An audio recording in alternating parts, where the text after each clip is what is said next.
बोलो भोलेनाथ की जय।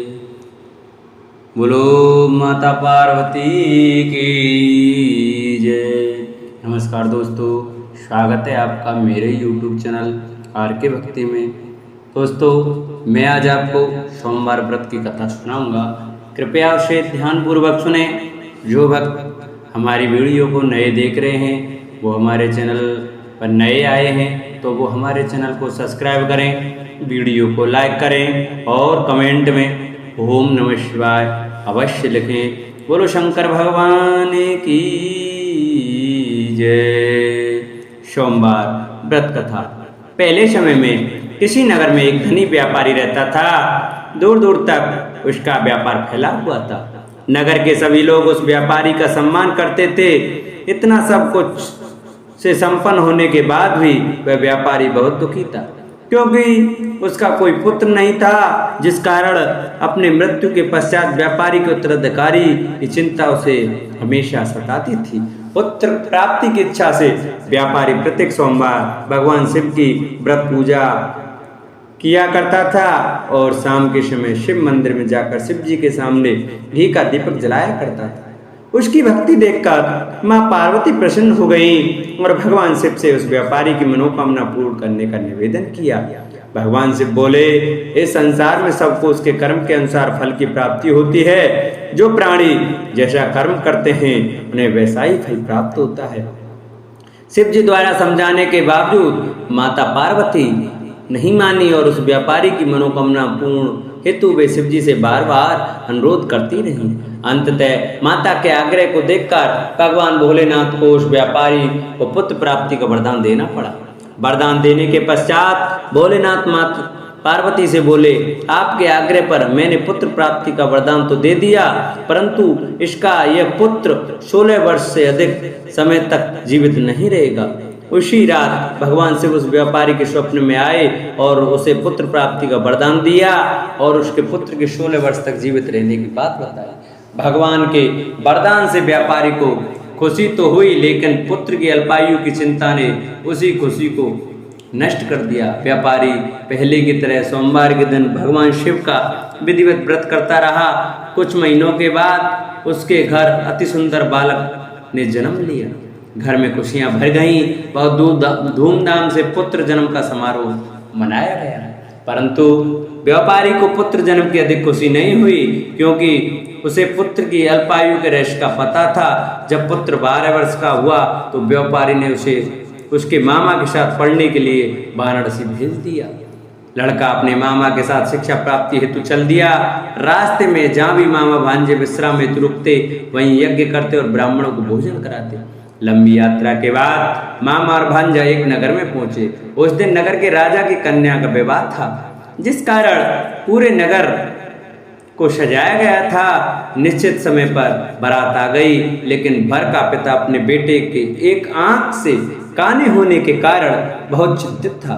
उसे भय था कि इस बात का पता चलने पर कहीं राजा विवाह से इनकार न कर दें, इससे उसकी बदनामी भी होगी। जब वर के पिता ने व्यापारी के पुत्र को देखा तो उसके मस्तिष्क में एक विचार आया। उसने सोचा, क्यों न इस लड़के को दूल्हा बनाकर राजकुमारी से विवाह करा दूं। विवाह के बाद इसको धन देकर विदा कर दूंगा और राजकुमारी को अपने नगर ले जाऊंगा।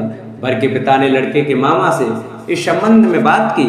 मामा ने धन मिलने के लालच में वर के पिता की बात स्वीकार कर ली। लड़के को दूल्हे का वस्त्र पहनाकर राजकुमारी से विवाह करा दिया गया। राजा ने बहुत सारा धन देकर राजकुमारी को विदा किया। शादी के बाद लड़का जब राजकुमारी के साथ लौट रहा था तो वह सच नहीं छिपा सका और उसने राजकुमारी की ओढ़नी पर लिख दिया, राजकुमारी तुम्हारा विवाह मेरे साथ हुआ था, मैं तो वाराणसी पढ़ने के लिए जा रहा हूँ और अब तुम्हें जिस नवयुवक की पत्नी बनना पड़ेगा वह कान्हा है। जब राजकुमारी ने अपनी ओढ़नी पर लिखा हुआ पढ़ा तो उसने काने लड़के के साथ जाने से इनकार कर दिया। राजा सब बातें जानकर राजकुमारी को महल में रख लिया।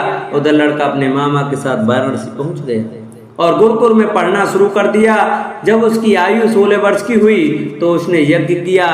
यज्ञ की समाप्ति पर ब्राह्मणों को भोजन कराया और खूब अन्न वस्त्र दान किए।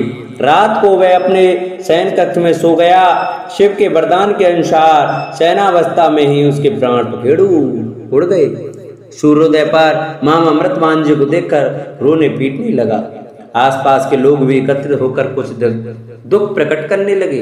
लड़के के मामा के रोने के विलाप करने के स्वर समीप से गुजरते हुए भगवान शिव और माता पार्वती ने भी सुने।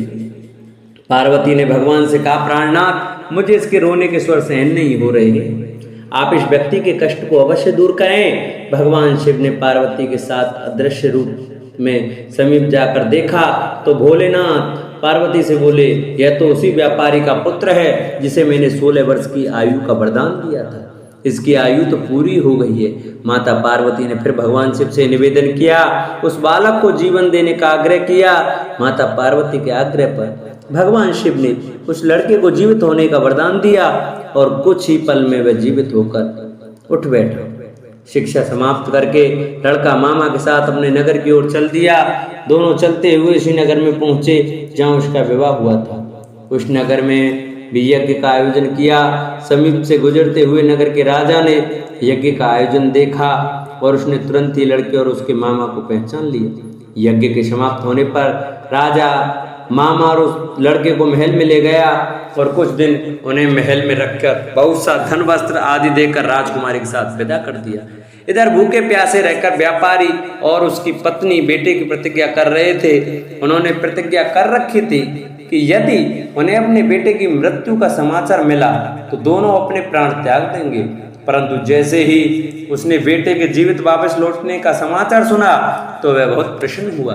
वह अपने पत्नी और मित्रों के साथ नगर के द्वार पर पहुंचा।